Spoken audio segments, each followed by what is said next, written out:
Yo, welcome back. You made it to part 3. Pretty happy you did. If you enjoyed today's video, make sure to slap a like. And if you haven't been caught up with the series, here's a link up above. You can click that to get to part 1 and 2. With that all out of the way, let's get started. Hey Ross, sauce it up.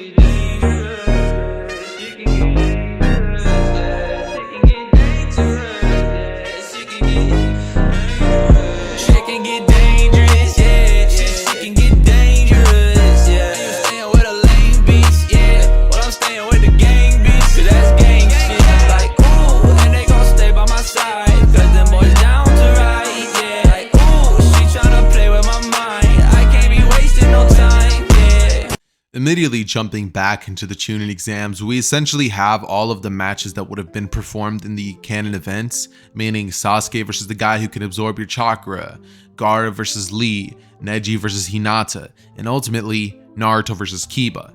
Things essentially are going to be going almost identical to how they would in the main, events of the story, except the one thing that's going to be a bit of a small change in this instant is essentially just Naruto dealing with Kiba. Naruto's defeat over Kiba is going to be changing a lot because it would go something like this. See, I picture Kiba jumping into the ring and kind of being extremely cocky. That's just in his personality to do so.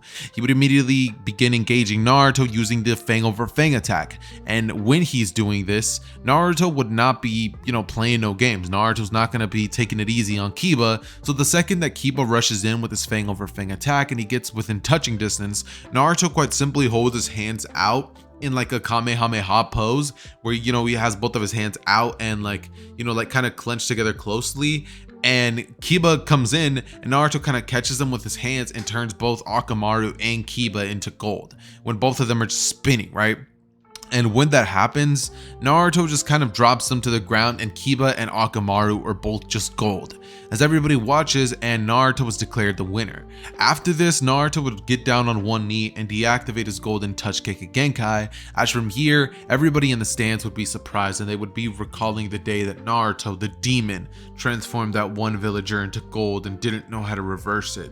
But now, that same villager is actually younger than he would have been before because he didn't age in the gold and he wasn't even conscious. So he's younger now compared to everybody else, so he's kind of happy, kind of scared of Naruto at the same time, because it's like he kind of took away a couple of years of his life, but at the same time he didn't, so it's a little convoluted, but that's basically how the Naruto versus Kiba fight would go.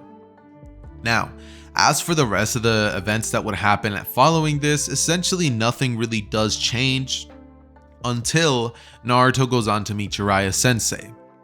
Now, when Naruto meets Jiraiya, this is where events of the canon story are slightly going to begin to alter, because this version of Naruto's chakra control is a little worse than the one that we would have had in the original, just due to the fact that chakra control wasn't exactly his main suit. So instead of Jiraiya trying to teach Naruto about the Nine Tails, he's instead going to be trying to teach Naruto about general chakra control and how to use his abilities. Also teaching him the summoning jutsu just in case he needs it, and he definitely will need it because of the Gaara fight that he's going to be participating in later on in this video. That said though, basically what ends up happening is Naruto goes on to bond with Jiraiya Sensei a bit, and Jiraiya is pretty much the only person who hasn't looked at Naruto as a weirdo, as just kind of judged him. Naruto finally found somebody that doesn't judge him for everything that everybody else says and instead looks past everything and just looks at Naruto as what he is, a kid that needs some attention, a kid that maybe needs a fatherly figure in his life, and somebody who honestly has been yearning for that for the longest. Naruto finally has some comfort in his life, and that's in Jiraiya. Even though he calls him Pervy Sage, Naruto can't help but feel, just comfort in Jiraiya. That said, this next month of training would be incredible for Naruto, and his character would develop just a bit, becoming a tad bit more relaxed due to the fact that now he's hanging out with Jiraiya, someone who has more of a goofy personality. See, for the beginning of the story, we're kind of going to have Naruto be in this box where he doesn't want to let his walls down so that nobody can really get to meet the real Naruto. But after the time skip goes on to happen, Naruto's then going to come back a bit more of a serious version of what we got in the original. and more along the lines of what we got to see in the first episode of Shippuden, when Naruto acted, responsible, and then suddenly he revealed that, maybe not that responsible. But instead, we're gonna get a more responsible Naruto who's still funny and, still the lovable character that we all know and love. That said, what basically goes on to happen following this little situation is essentially we get the battle between Naruto and Neji. And following that, we're then going to be having the battle between Shikamaru and Temari. Obviously, Temari wins that, but she forfeits after. And Naruto versus Neji goes on to happen like many of you guys would probably expect. Neji is a close range fighter, so that's really, really bad for Neji off the bat. Because if Naruto touches you even once, you're pretty much, it's GG after that. You're not escaping Naruto touching you to gold. Gotta rip your limbs off literally if you want to escape anything along those lines. So it's a little bit of a stretch for me to try to even make this battle even a tad bit interesting, just because Naruto is not exactly gonna just sit there and be like, oh, okay, Neji, let me actually, let me let you hit me. Neji, get your one, because one is going to turn into 64 palms real quick, so Naruto's not going to be doing that. So instead what happens, or what I think would happen in character for this version of Naruto, is essentially Neji jumps into the ring being extremely cocky, splurting nonsense about destiny, and Naruto would not even sit there and rebuttal him. He doesn't care about destiny, he doesn't care about Neji's viewpoints, he only cares about advancing and becoming a Chunin. So essentially what ends up happening is when Neji gets cocky and gets into its fighting stance, Naruto looks to Neji and they both rush in at each other. Now Neji is obviously the superior taijutsu combatant, but Naruto has a different style of taijutsu that revolves around pretty much getting his hands or feet or anything close to you. Because if Naruto's the one that directly makes contact with you and he touches you with his hands, or he kicks you with his leg, or you kick him in a spot where he's activating his gold kick at Genkai, you're pretty much screwed. And essentially what happens is Naruto would go on to attack Neji. Neji is being extremely wary, seeing as he saw what happened to Kiba. He's throwing attacks and Neji's dodging as fast as he possibly can, and eventually Neji begins striking at Naruto's chakra points. When this happens, he strikes one wrong spot, and Naruto smiles as he grabs onto Neji's arm, and Neji would think no, as suddenly he's turned to gold, and Naruto would then be declared the winner. No need for Naruto to unveil the Kurama chakra, no need for Naruto to come in and uppercut Neji. Instead, Naruto was able to actually clutch it up using his own abilities without needing help from nobody. So, that's kind of a good thing, right? But regardless of that, now we end up getting into what ends up happening following this, which is essentially the Sasuke versus Gaara fight. Literally nothing's going to change here. I don't see Naruto impacting this portion of the story whatsoever. So we're kind of just going to jump to the point where Naruto's finally facing up against Gaara. And we're jumping into the point where Naruto's already on top of Gamabunta, right? He's on top of Gamabunta and they're both essentially getting ready to use the transformation jutsu to essentially latch on to Shukaku and let Naruto go over towards Gaara and touch him so that he can turn Shukaku into gold, or just knock him out, or just punch him to wake him up. And that's what Naruto's essentially doing. So Naruto would jump on top, Gaara would end up using his sand to pretty much cover Naruto with. Naruto, he's angry, he's trying to break out with all of his strength, and he would do so, and eventually he would get close to Gaara and pretty much go on to touch him with one finger. This finger would be enough for Gaara to essentially turn to gold, and all of Shukaku would do so as well. And eventually, Naruto, after, breaking free of all the sand, would end up essentially going towards the direction of Gaara and undoing his ability and just knocking some sense into Gaara. They both fall down very rapidly, and it's at this moment that Naruto would tell Gaara that the reason that he's so strong is because he's fighting for something. He's fighting for his village. He's fighting for his friends. He's not fighting for family because unfortunately he doesn't have that. But he would look to Gaara as both of his siblings arrive, and he would look at him and tell him, "You have something I don't. You still have family, Gaara. Cherish that." Gaara looks down at the ground and says, "Thank you, Naruto." And suddenly we have the gay Gaara coming in. And by gay Gaara, I mean like the sus one, the one that literally is such a weirdo. Like he changes his hairstyle. He starts being a weirdo, and the dude is just, it's not okay, boys. I know y'all know what I mean, but Gaara just turns into a lame, and that's all I can say. But regardless of said fact, What ends up happening following this small situation is basically Naruto goes back to the village and ends up finding Hiruzen dead, right? Hiruzen is now pretty much dead, and Naruto realizes this and doesn't even get upset. Not a single tear is shed. Hiruzen and him were never exactly close. So when he finds out about his death, it doesn't hit him as hard as it would in the original. And when Jiraiya asks Naruto to actually go on a journey with him to teach him a new jutsu and also find the next Hokage, Naruto almost wants to decline because he doesn't really care about the Hokage position as much, seeing as how horrible Hiruzen treated him, and also just due to the fact that his goals are a little different than they would have been in the original. How do I put this? Naruto doesn't exactly live to become a Hokage. Instead, Naruto just wants to be left alone and to be respected. Not to be loved by all, but to be respected by some. So to Naruto, having the respect of Jiraiya, Sasuke, Sakura, and Kakashi, it's more than enough. He would go on this journey with Jiraiya, and he would go on to learn the Rasengan in the multi-step plan that Jiraiya creates. First, the water balloon, then the rubber ball, and then he has to essentially conjure the Rasengan in his hand. But regardless of all that, we basically end up getting into the portion when Naruto essentially gets ambushed by Itachi and Kisame. And when Naruto goes on to essentially open the door, he kind of doesn't really have too much of a choice, right? He goes over to open the door and he immediately would see the eyes of Itachi Uchiha staring back at him. As soon as he sees that, Naruto jumps back and is pretty much terrified of Itachi because he can sense how much just power is coming off of Itachi himself. And when he would look towards the man with the fish-like eyes and fish-like features, he would begin losing his mind, right? He begins trying to run away. He breaks a hole through the wall and jumps on top of the roof, and it's at this point that Itachi and Kisame would both follow him effortlessly. They would begin to essentially begin toying with Naruto, and Naruto would begin to essentially try to do his best. He's trying to fight off Itachi and Kisame, two legendary warriors in and of themselves, so Naruto's not exactly doing the best.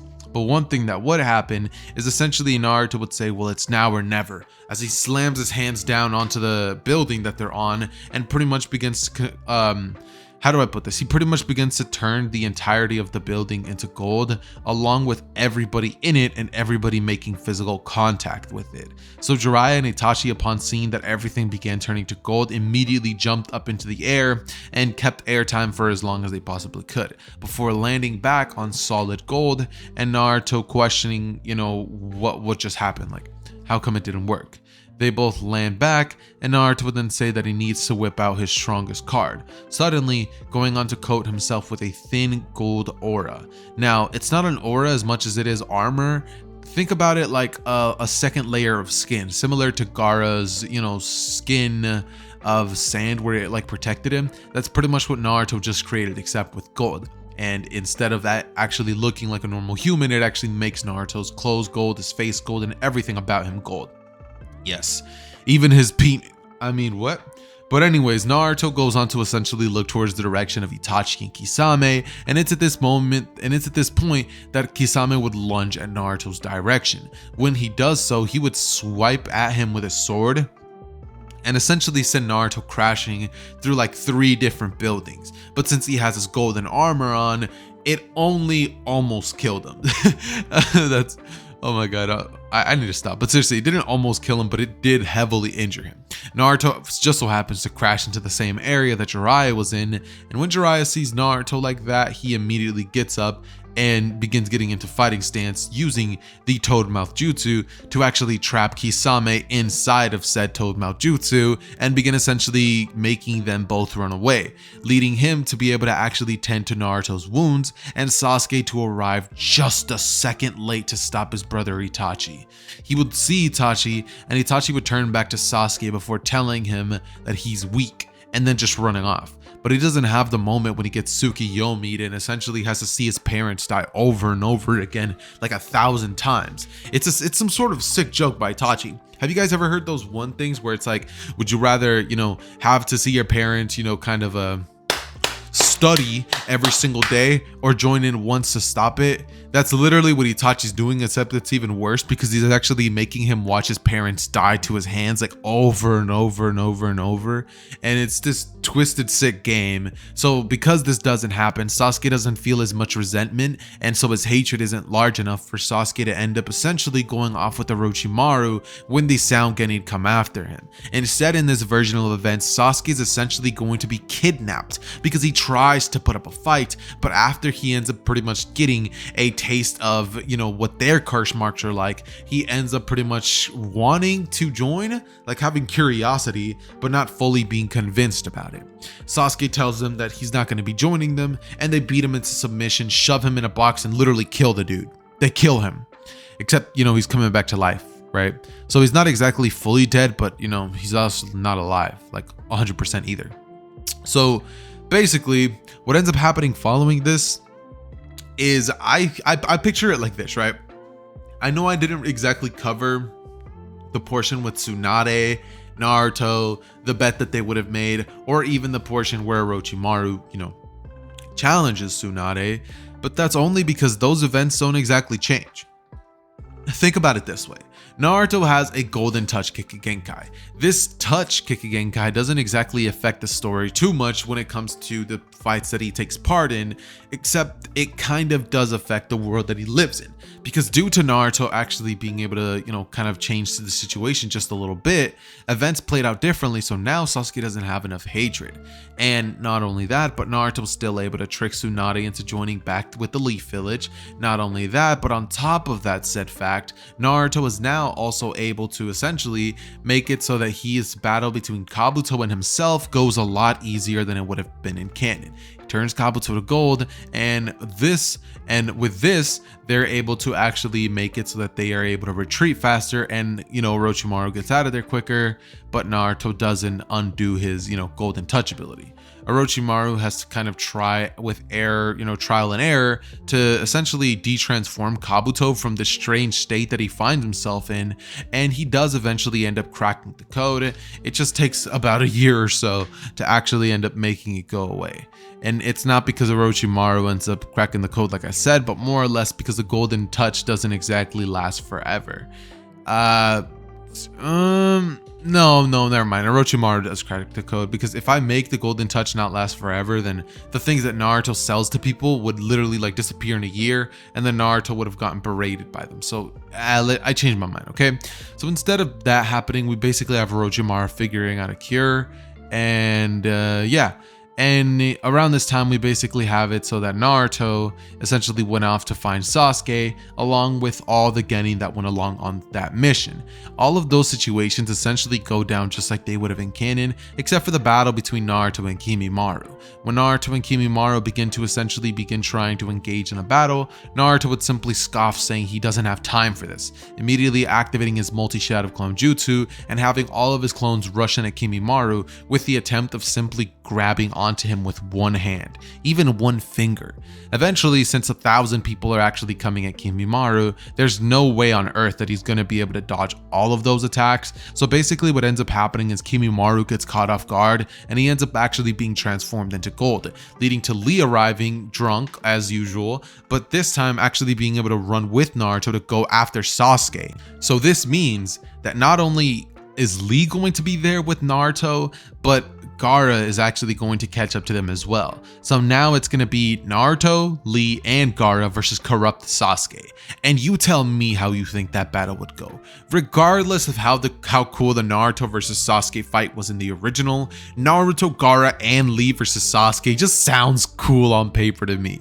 But hey, that's just a thing. No, I'm just kidding. But seriously, that's just me though, right? All in all though, if you really started to think about it, this fight actually does have a lot of potential. I mean, think about it. You have Lee rushing in at Sasuke, with Sasuke being confident about his Sharingan, and eventually getting slapped around by Lee once again, being a little bit of a flashback to the moment when Lee actually beat the ever-living crap out of Sasuke the first time around when he met him at said Chunin exams, and then Gaara would just come in with the sand, actually getting a bit of a rematch against Sasuke, but Sasuke just jumping back, doing cartwheels and stuff like that to dodge all the sand, inevitably getting caught off guard by one of the sand things that, Gaara would create, with Sasuke having to build the Chidori and slam his hand into the sand set itself and immediately jump away, only for Naruto to jump up into the air and immediately grab hold of Sasuke, immediately turning him into gold and making it so that Sasuke is not able to actually run away. He then jumps down to the final valley and lands on said water before catching Sasuke, who's entirely made of gold now, and dragging him all the way back to the Leaf Village in one fell swoop. And bro, like, I know the original fight between Naruto and Sasuke was cool, but I kind of feel like this little situation that I just kind of made in my head, it's also just as cool, if not better. So this time around, Naruto actually saves Sasuke from himself and actually makes it so Sasuke remains in the village. So instead of training with Orochimaru, he ends up training alongside Kakashi. Naruto continues training with the legendary Sannin Jiraiya. Sakura continues training with Tsunade. And so after the time skip that would happen in the original, events would kind of start pretty much overlapping and leading to things kind of happening just like they would have in the original.